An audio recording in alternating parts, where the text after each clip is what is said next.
खुशामदीद। शाम के 5 बज चुके हैं। प्रोग्राम 5 के पंच के साथ मैं हूं आसिफ रशीद, जम्मू के स्टूडियो से बराह रास्त। आज के प्रोग्राम में कुछ बड़ी खबरें आप तक पहुंचेंगी और थोड़ी देर पहले कुछ back to back political developments हुई जो इस प्रोग्राम का हिस्सा है। आप तक मुख्तलिफ इलाकों से खबरें पहुंचेंगी, लेकिन सबसे पहले रुख दारुल हुकूमत दिल्ली का करते हैं। वज़ीर आला उमर अब्दुल्ला की मुलाकात अब से कुछ देर पहले मरकजी वज़ीर दाखिला अमित शाह के साथ हुई है और इस मुलाकात में जम्मू कश्मीर के मुख्तलिफ मामलात पर तफसीली गुफ्तो शनीद हुई है। जो कन्फर्मेशन इस वक्त हो रही है कि उमर अब्दुल्ला मुलाकात करने के बाद वापस बाहर लौट चुके हैं, वापस निकल आए हैं वजारत दाखिला से।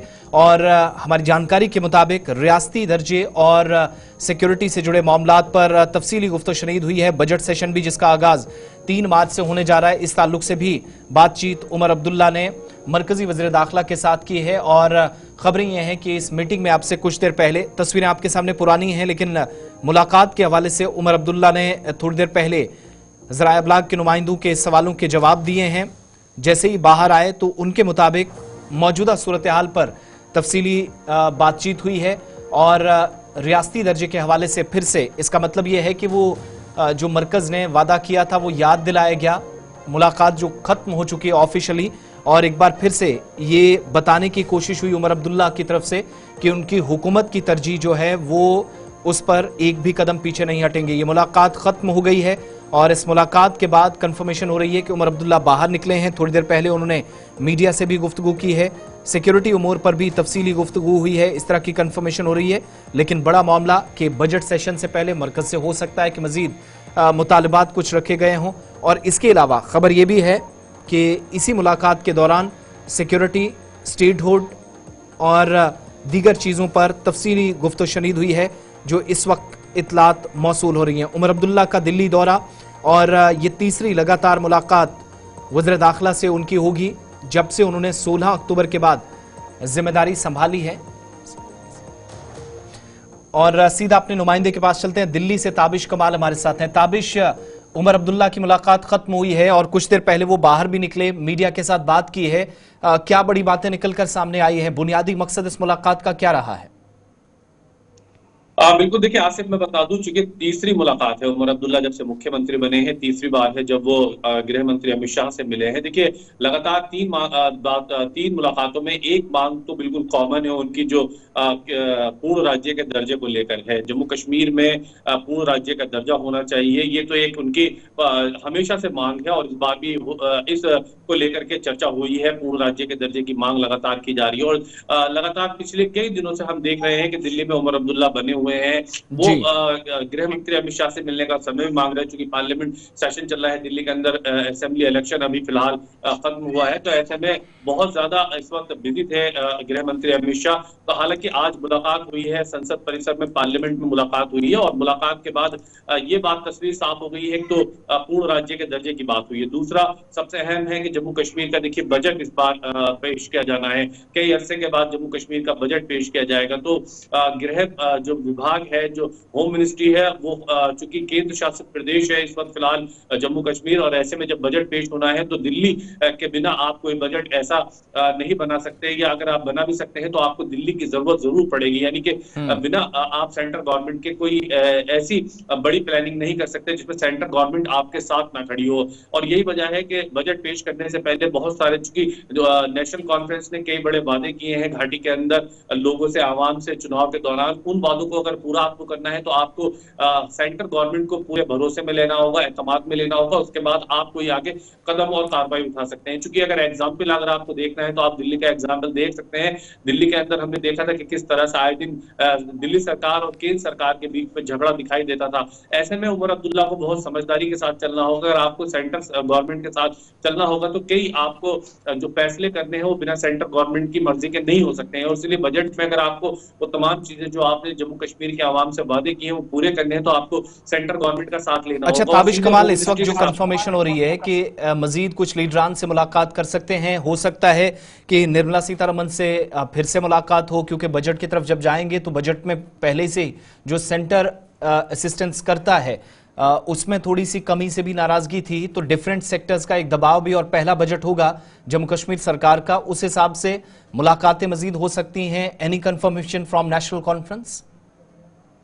और देखिए मैं आपको बता दूं क्योंकि पिछली बार जब उमर अब्दुल्ला आए थे तो कई सारे लीडर्स से मिलकर गए थे, कई कैबिनेट मिनिस्टर्स से मिलकर के गए थे, उसमें निर्मला सीतारमन भी थी और कई और मिनिस्टर्स थे, जिसमें जी। नितिन गडकरी से भी उन्होंने मुलाकात की थी, आपको याद होगा। ऐसे में उम्मीद ये जताई जा रही है कि उमर अब्दुल्ला ये कोशिश कर रहे हैं इस बार भी कि नितिन गडकरी से मुलाकात हो, निर्मला सीतारमन से मुलाकात हो, और खास तौर पर चूंकि बजट अगर आपको पेश करना है, अगर आपको बजट घाटी के माफिक लेकर के आना है, अपने सूबे के माफिक लेकर के आना है, तो आपको इन तमाम मंत्रियों से मिलना होगा और इनसे हरी झंडी लेनी होगी। क्योंकि देखिए उमर अब्दुल्ला गुलिस्तान न्यूज के ही प्रोग्राम में ये बात कह चुके हैं कि जो फाइनेंशियली कंडीशन है जम्मू कश्मीर की वो बहुत ज्यादा अच्छी नहीं है, यानी कि पूरी तरह से खजाना खाली है, और अगर आपको खजाना भरना होगा तो आपको सेंट्रल गवर्नमेंट का साथ लेना होगा, एतमाद में लेना होगा, और उसमें 4 से 5 मिनिस्टर ऐसे हैं जो आपके लिए इस वक्त बेहद जरूरी है। चाहे उसमें आप हेल्थ मिनिस्ट्री की बात कर ले, रूरल डेवलपमेंट मिनिस्ट्री की बात कर ले, आप ट्रांसपोर्ट मिनिस्ट्री की बात कर ले, जी। या निर्मला सीतारमन की बात कर लें जो कि इस वक्त इकोनॉमिक मिनिस्टर है, तो ये तमाम मंत्री हैं जिनकी आपको जरूरत होगी। और चूंकि अभी देखिए हाल ही में वंदे भारत ट्रेन भी श्रीनगर पहुंचने वाली है, और ऐसे में आपको अश्वनी वैष्णव चूंकि रेल मंत्री है, उनसे भी कई सारी चीजें आपको आगे काम लेने हैं, तो आपको एक तालमेल बना करके चलना होगा। तो उमर अब्दुल्ला की कोशिश है कि बजट पेश करने से पहले और बजट का प्रारूप यानी एक खाका जो तैयार उन्हें करना है, उससे पहले इन तमाम मंत्रियों से मुलाकात की जा सके और जो वादे किए गए हैं उन सब वादों पर उनसे ध्यान दे करके बात की जा सके और वो सब पूरा किया जा सके। देखिए अपने आप में बहुत बड़ी ये खबर दिल्ली से रहेगी, अगर दिल्ली सरकार और जम्मू कश्मीर सरकार मिलकर के काम करती है और उमर अब्दुल्ला जो कोशिश दिल्ली में रहकर कर रहे हैं वो कोशिश अगर उनकी सफल हो जाती है तो घाटी के लोगों की कई समस्या ऐसी हैं जो हल हो सकती हैं, और इसीलिए लगातार उमर अब्दुल्ला दिल्ली में कोशिश कर रहे हैं, जो लीडरान से वो मुलाकात कर रहे हैं, चाहे उसमें किसी भी विभाग के मंत्री हो जिनसे भी मुलाकात कर रहे हैं, उनकी कोशिश है कि जम्मू कश्मीर के आवाम से जो वादे किए गए हैं उनको पूरा किया जा सके। देखिए चूंकि स्टेटहुड अभी पूरा नहीं हुआ है, यानी अभी तक आप केंद्र के अधीन ही, आप सेंटर के अंडर अभी आपको वर्क करना होगा, तो इसलिए आपको सेंटर के तमाम जो मिनिस्टर्स हैं उनके साथ मिलकर के काम करना होगा, और इसीलिए आपको इन सब मिनिस्टर्स से मुलाकात करके काम करना होगा। खास तौर से आपके पास देखिए जम्मू कश्मीर में लॉ एंड ऑर्डर संभालने के लिए पुलिस भी नहीं है। अगर आपको लॉ एंड ऑर्डर संभालना है, क्योंकि जम्मू कश्मीर के दूर दराज के एरिया की अगर बात की जाए तो जो बॉर्डर एरियाज है वहां पर आपको पुलिस, सेना और तमाम जो एजेंसीज है उनका साथ चाहिए होगा, और ऐसे में आपको इसके लिए होम मिनिस्टर को एतमाद में लेना होगा, और ये तमाम कदम आपको इसलिए भी उठाने हैं क्योंकि आप जम्मू कश्मीर के आवाम से इसलिए कई भी बड़े वादे मुलाकात करके काफी आए हैं अहम और थी। ताबिश कमाल, बहुत बहुत शुक्रिया दिल्ली से हमारे साथ रहने के लिए, तफसीलात फराहम कर रहे थे। मुलाकात अब से कुछ देर पहले खत्म हो गई है, थोड़ी देर में साउंड बाइट भी आप तक पहुंचेगी उमर अब्दुल्ला ने मुलाकात के बाद क्या कहा है। लेकिन इधर जम्मू कश्मीर में जम्मू कश्मीर की सरकार यानी उमर अब्दुल्ला और लेफ्टिनेंट गवर्नर इंतजामिया बशमूल पुलिस हुकाम पर सवालात उठाए गए, और जम्मू कश्मीर साबिका रियासत की पहली खातून वज़ीर आला की बेटी यानी महबूबा मुफ्ती की बेटी इल्तिजा मुफ्ती ने पुलिस और सिविल हुकाम पर इल्जामात आयद किए कि नौजवानों को सिक्योरिटी के नाम पर तंग तलब किया जा रहा है, शहरियों को हिरासा किया जा रहा है, जो सरासर नाइंसाफी है और आला हुकाम की मुदाखलत इसमें जरूरी है। उमर अब्दुल्ला की तरजीह अवाम नहीं है। इल्तिजा मुफ्ती के मुताबिक वो दारुल हुकूमत दिल्ली में इस वक्त हैं, अगर तरजीहात उनकी अवाम होती या तरजीह होती, प्राथमिकता होती, तो शायद ये सूरत हाल इस वक्त ना बनती। कठुआ का जिक्र, सोपुर का जिक्र करते हुए इल्तिजा मुफ्ती एक बार फिर से उमर अब्दुल्ला की सरकार पर हमला करती हुई दिखाई दी। ये बयान उस वक्त दिया जब जम्मू के अंदर वो गुज़श्ता 48 घंटों से काफी सरगर्म रही। इस दौरान पुलिस ने गुज़श्ता रोज उन्हें न्यूज कॉन्फ्रेंस से भी रोका था, लेकिन आज जब माइक पर आई तो शदीद गम गुस्से का इजहार मौजूदा सलामती सूरत हाल पर किया और पुलिस के आला हुकाम उमर अब्दुल्ला की हुकूमत से फिर से मुदाखलत की अपील की कि नौजवानों को तंग करने का सिलसिला फौरी तौर रुकना चाहिए, बसूरत दीगर मुश्किल सूरत हाल पैदा होगी। छोटे छोटे लड़कों को उठाते हैं और उनसे पैसे लेते हैं और इन लड़कों को टॉर्चर किया जाता है। मुझे बताया गया कि मक्खन दिन साहब को जब रिलीज किया 4 किलोमीटर वो पुलिस की गाड़ी में थे, निकाला उन्हें 4 किलोमीटर पैदल चलाया टॉर्चर करके, और जब उनने पानी मांगा पानी का उनको एक घूंट तक नहीं दिया। My priority is my state, Jammu Kashmir, यहाँ की आवाम, यहाँ के लोग, वो मेरी प्रायोरिटी है। दिल्ली में क्या होता है that does not concern me. Democratic country में तो क्या लगता है आपको स्टेटहुड? आप मुझे एक बात बताइए, ओमर साहब के सब्जेक्ट्स जो हैं वो जम्मू कश्मीर की आवाम है। मैं कहती हूँ चलिए वो लंच अगर आप छोड़ के यहाँ आके अपना कंधा देते उस लेडी को, मक्खन दिन की बीवी को जिसकी 2 छोटी छोटी बच्चियां हैं, तो आपका क्या जाता। अमित शाह साहब से तो आप इतना मिले, पिछले 2 महीने में एनसी की सरकार क्या कर रही है, दिल्ली जाके शॉल शॉल देते हैं, they are on a shawl spree, लेकिन आपके जो अपने लोग हैं उनके लिए आप बात नहीं कर रहे। There is no sense of safety, there is no sense. Democratic country में अपनी आवाज उठाना गलत है। देखिए मैं आपको सच में बताऊं, पिछले 24 आवर्स में मुझे इतना स्ट्रेस हुआ है।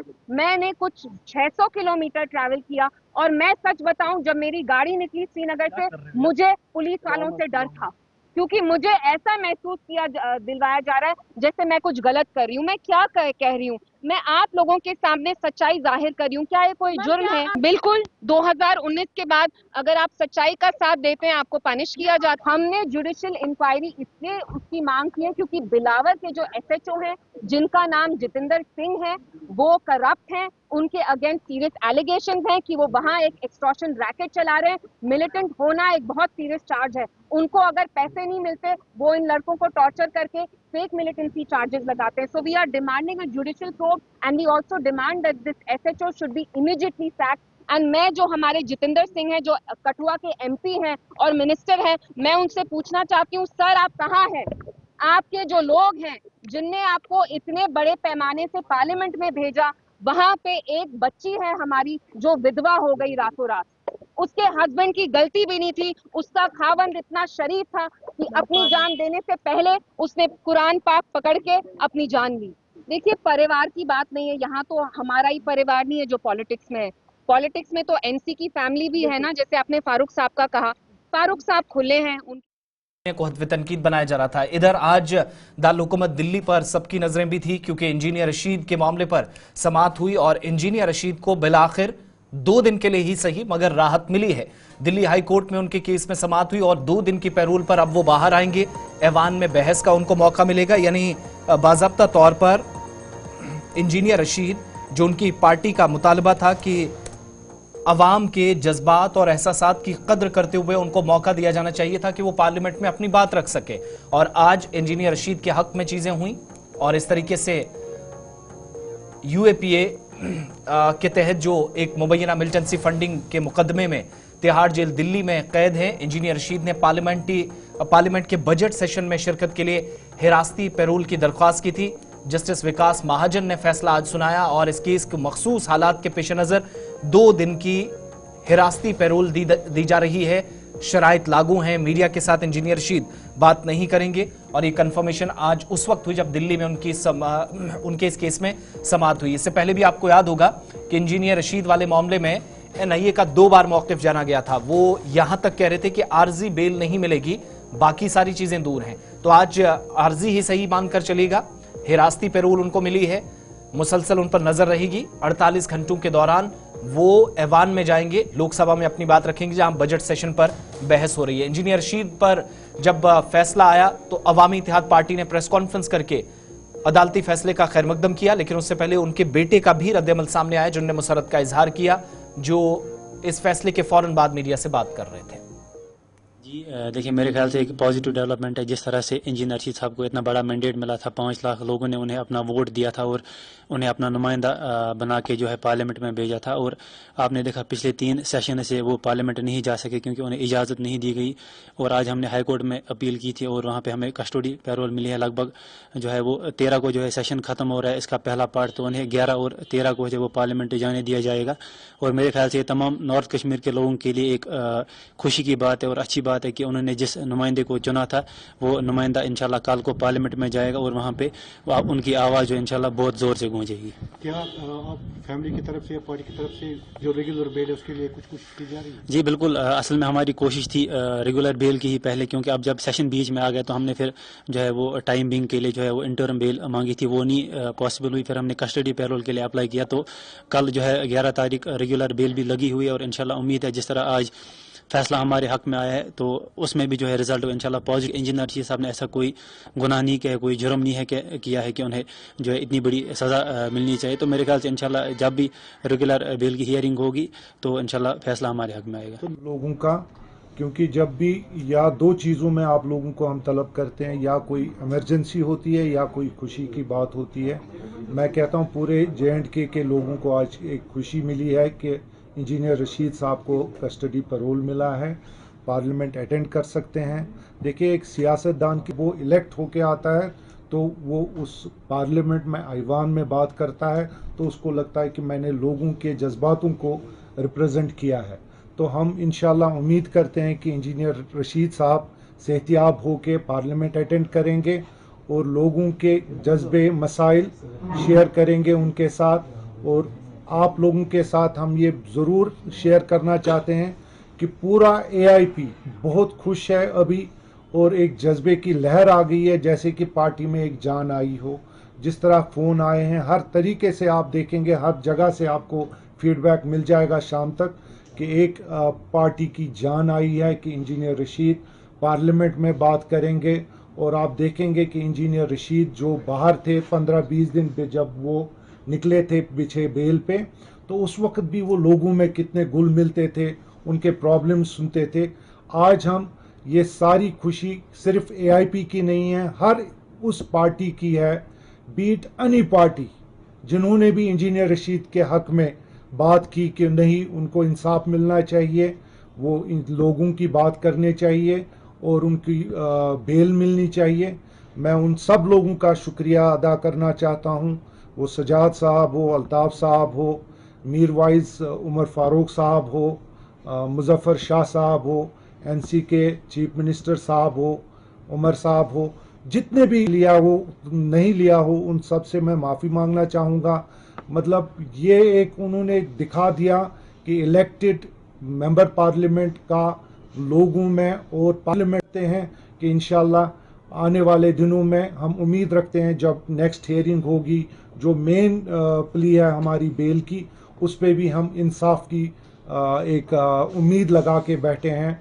और सबसे जो हमें बोलना है आपके दैट जुडिशल सिस्टम का इंसाफ जो आज मिला हमें, वो पूरे कश्मीर और बिलखुसूस AIP के लिए हम मशकूर है जुडिशरी का, जो आज ये जजमेंट आ गया। बहुत बहुत देखिए, इत्तेहाद पार्टी की तरफ से प्रेस कॉन्फ्रेंस करके इस फैसले का खैर मकदम किया गया है और फैसला चूंकि उनके हक में आया है, लेकिन 48 घंटों के लिए ही सही, मगर पार्टी काडर को इससे काफी जज्बा भी मिलने वाला है, काफी हिम्मत इससे आने वाली है उन तमाम लोगों को जो इंजीनियर रशीद की जमात के साथ जुड़े हैं। आगे बढ़ते हैं, किश्तवाड़ का रुख करते हैं, जहां पर जिला तरक्याती कमिश्नर की तरफ से एक हुक्मनामा जारी हुआ है और DC किश्तवाड़ के इस हुक्म के मुताबिक 5 से ज्यादा अफराद कहीं पर जमा नहीं हो सकेंगे।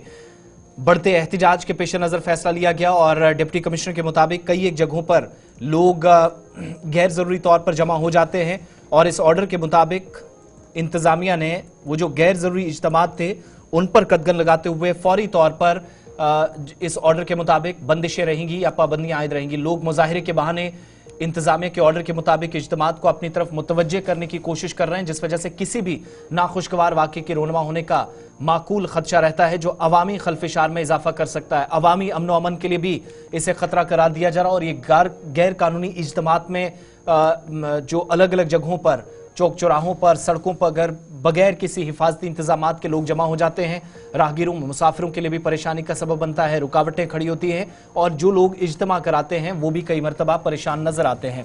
अजय शान गुलिस्तान न्यूज़ नुमाइंदा हमारे साथ हैं। अजय, क्या मजीद तफसीलात हैं? ऑर्डर जारी करने की जरूरत क्या पड़ी सेक्शन 163 BNSS के मुताबिक? हाँ जी बिल्कुल, आज से देखिए जैसे आपने तफसीलन कहा कि ये ऑर्डर में क्या कुछ कहा गया है, तो इसके जो बैकग्राउंड में अगर हम जाएं तो पिछले 3 हफ्तों से लगातार किश्तवाड़ में फ्री बिजली और जो स्मार्ट मीटर इंस्टॉलेशन चल रही थी उसके खिलाफ कहीं ना कहीं प्रदर्शन हो रहे थे।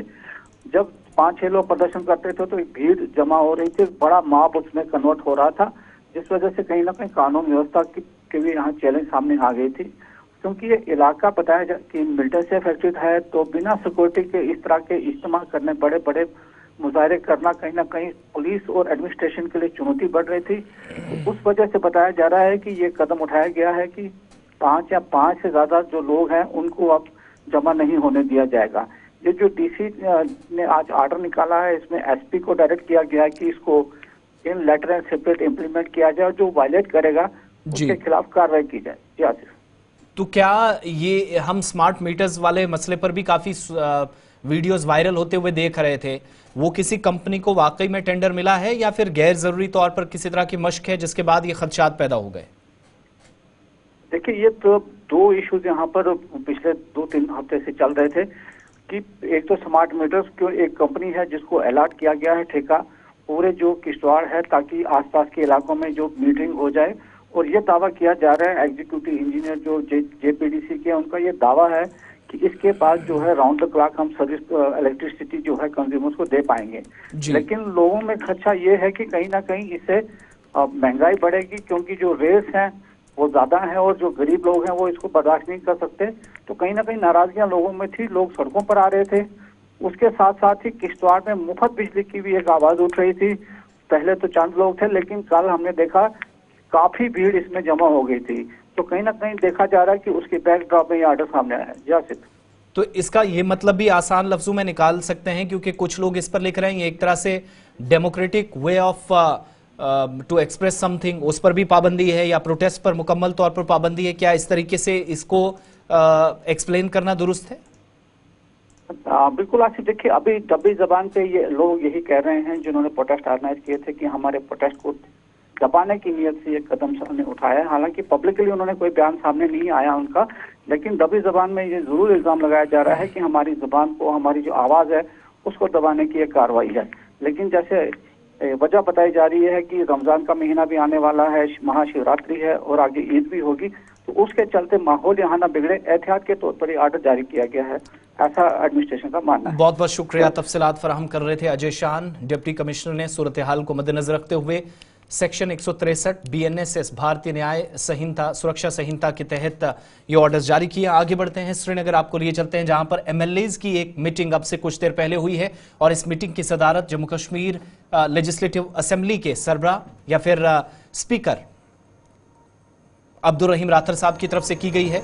अब से कुछ देर पहले ये मीटिंग श्रीनगर के अंदर मुनक्किद हुई और अभी तक की मौसूला इतलात के मुताबिक इस मीटिंग में श्रीनगर के अंदर मुख्तलिफ उमूर पर तबादला ख्याल हुआ है। और जब श्रीनगर में ये मीटिंग मुनक्किद हो रही थी तो MLAs का चूंकि ये मामला रहा है, हाल ही में जो सेशन कंप्लीट हुआ है उसमें काफ़ी ज़्यादा शिकायतें मौसूल होती रहीं और ऐसे में MLAs के साथ अकोमोडेशन के इश्यूज़ भी जो पहले से ही उनके नोटिस में भी लाए गए, हुकूमत भी इस सिलसिले में काम कर रही है। जो MLA हॉस्टल्स के अंदर फैसिलिटीज़ या जगह कम होना, ये सारे जो शिकायत हैं ये श्रीनगर से आई थी, जम्मू से आई थी, अराकीन की तरफ से काफ़ी शिकायतें की गई थी। उसके बाद हुकूमत संजीदगी से इस पर काम कर रही है और श्रीनगर में होने वाली इस मीटिंग में, जिसकी सदारत असेंबली के स्पीकर अब्दुल रहीम राथर कर रहे थे, जावेद बेग साहब जो कि शुमाली कश्मीर से रुकने असेंबली है वो थे, कांग्रेस के सरकर्दा लीडर गुलाम अहमद मीर साहब जो कि इस मीटिंग में नजर आ रहे हैं, और इसके अलावा बडगाम से, वस्ती कश्मीर से, शुमाली कश्मीर से जो अराकीन असेंबली हैं उन्होंने इस मीटिंग में शिरकत की है और चौधरी मोहम्मद अकरम साहब भी इस मीटिंग में नजर आ रहे हैं और दीगर कुछ लोग भी जिनकी तरफ से इन मामलात को खुल कर रखा गया है और जो अकोमोडेशन के इश्यूज थे कम से कम उनको हल करने की एक कोशिश हुई है या तफसीली तबादला ख्याल हुआ, जिसके बाद अब आगे का लाएअमल तय किया जाएगा और अकोमोडेशन के हवाले से इन मुश्किलात को दूर करने की कोशिश है। भारतीय जनता पार्टी के सीनियर अराकीन और इसके अलावा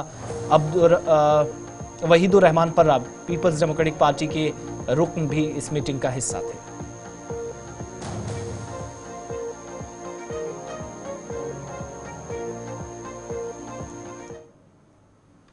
चलिए, आपसे कुछ देर पहले उमर अब्दुल्ला ने जब मीटिंग, चूंकि हमने बताया था मीटिंग खत्म हो गई है, मीटिंग के बाद वो बाहर निकले हैं और मीडिया से बात की। जरा उमर अब्दुल्ला को सुन लेते हैं, क्या रहा मीटिंग में वज़ीर दाखिला के साथ। स्टेट जम्मू कश्मीर के मुतालिक जब मीटिंगें होती हैं तो इश्यूज तो हैं। जम्मू कश्मीर के स्टेटहुड के हवाले से बात हुई, जम्मू कश्मीर के सिक्योरिटी और वहाँ के हालात के हवाले से बात हुई। 3 मार्च को हमारा बजट सेशन लगना है, उस संदर्भ में गृह मंत्री साहब से बात हुई। गवर्नेंस और इन चीज़ों को लेके तफसीलन जो बातें करनी थी हमने की। सर, इंडिया ब्लॉक को लेकर के क्या कहना है आपने? दिल्ली मैंने अब कुछ नहीं कहना है। इंडिया ब्लॉक की अगर कभी मीटिंग होगी तो जो कहना होगा मीटिंग के अंदर कहूंगा। आप लोगों को कहता हूं तो खामखा फिर बवाल पैदा हो जाता है। आपने एक वीडियो भी पोस्ट किया था चुनाव रिजल्ट के दिन। अब नहीं करता तो क्या, नतीजे ऐसे थे, या तो हंसना था या रोना था। अब रोना मैं पसंद नहीं करता हूं, तो चलिए अगर आप लोगों को मैंने हंसाया तो इतना ही ठीक है। यूनिटी है सर अभी भी इंडिया ब्लॉक में? मीटिंग होने दो, फिर बाहर आके इस सवाल का जवाब दे दूंगा। ठीक है। जम्मू उमर अब्दुल्ला मुलाकात करने के बाद बाहर निकले। सिक्योरिटी मामलात पर बातचीत हुई है, बजट के हवाले से बात हुई है और रियासती दर्जे का मामला जिस पर वो बार बार अपनी बात रखते रहे और आप सबको याद होगा कि इस पर एक करारदाद भी पास की गई थी, उस ताल्लुक से भी याद दहानी मरकज़ को कराई गई है। लेकिन सबकी नजरें हैं कि हुकूमत पहले बजट में क्या देती है। उमर अब्दुल्ला इस हवाले से मरकज़ के साथ मुसलसल राब्ते में भी है। वक्त छोटे से ब्रेक का है, ब्रेक के उस पार 5 के पंच के बाद देखिएगा खास प्रोग्राम ग्राउंड रिपोर्ट।